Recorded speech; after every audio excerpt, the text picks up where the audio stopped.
There's always a reason why not. I recently posted on my Instagram, first thing in the morning, a story which was showing the candle and like my meditation space. And there was like a craft tray that I have with different painting supplies on it.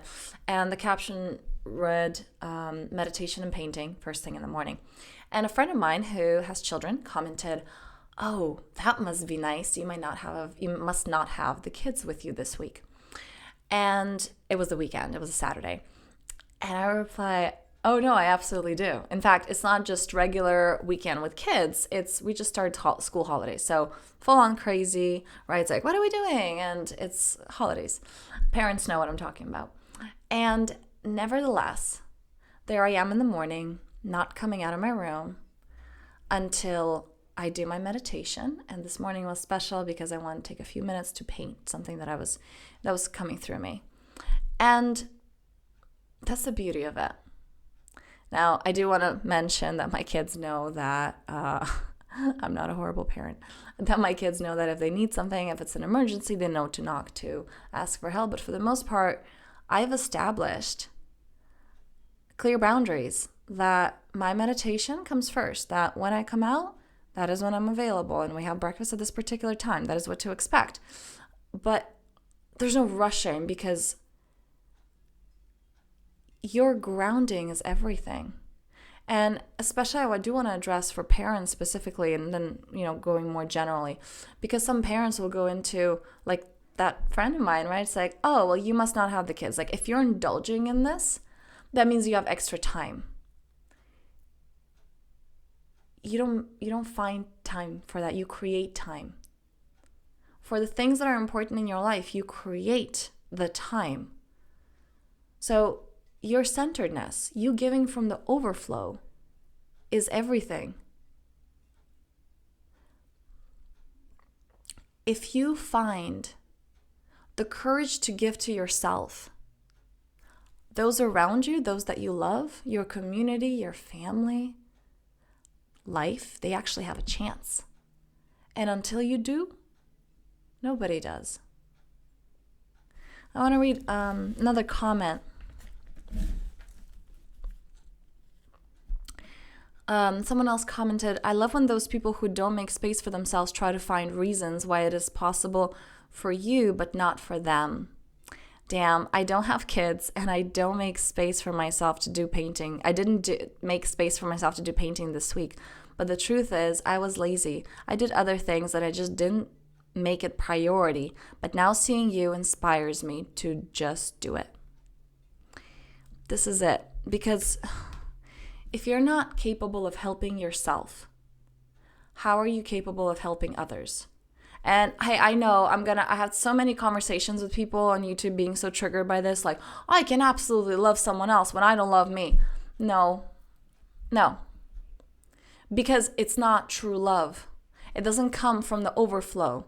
It comes from, I want to get my value from someone else. I've experienced depression. A lot of people in that state they're like, "Look, I feel numb to life. At least let me show up for someone else." That's not true showing up for someone else. That's martyrdom. And it is only when you are capable, courageous enough to show up for you, to prioritize what is important to you, that you can show up for others. And your mind will tell you that it's all or nothing. Okay? It will say, "Well, I don't have a date. Well, I'm watching kids all the time, so I don't have time to take myself to a spa. So there we go. It's not possible. I'm a single parent with 2 kids." It doesn't have to be a spa day. It can be a home spa day. It can be a home spa hour after the kids go to bed. We have this notion, your mind will tell you it's all or nothing. Some clients that I work with, might be like, "What do you really need?" It's like, "Oh, I want a trip to Paris. And I just want to give myself out for a week. Oh, but I can't. I don't have time." And I'm like, okay, it's not an all or nothing. What is Paris really about? Because anything you want is because of the feeling that you think you'll have when that is achieved. So you may not want Paris. What will Paris feel like? It's like, it's something new. It's like, it's exciting. It's change of scenery. It's wonder. It's dressing for the occasion. Like, Okay, you can take elements of that and bring that into your everyday. And your mind will tell you, oh, but that's not the same. All or nothing.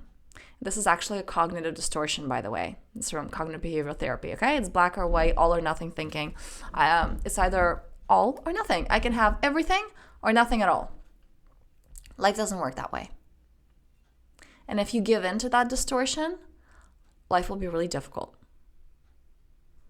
Because you may have noticed, there are a lot of situations in life where you can control everything. And it's not about settling. Okay, well, let me settle for this. No.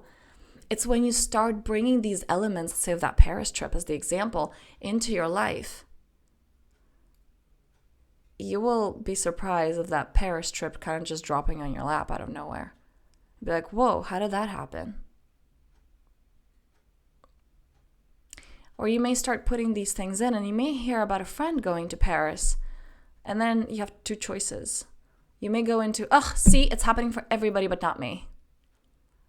Or you may see, oh my God, that just came into my reality. Like, I just heard of someone like going to Paris when I just said I wanted that. This thing is working. Let's keep going with it.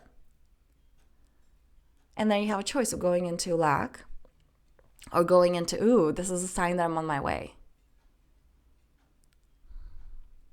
There's always a reason why not. There's always a reason to not show up. You choose what you prioritize in your life. Life meets you halfway.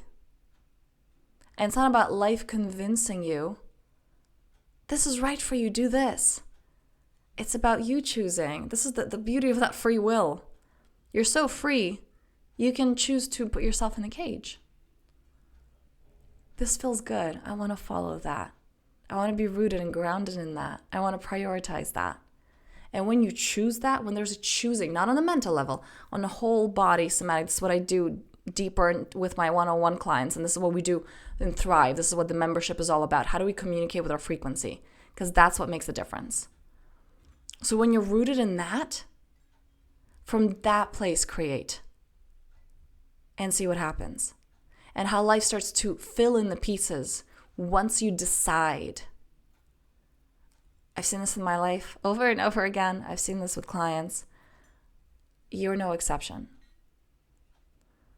So letting me know down below, what are you hearing me say? And if you want to go into, how do I do this? How do I master this? Okay.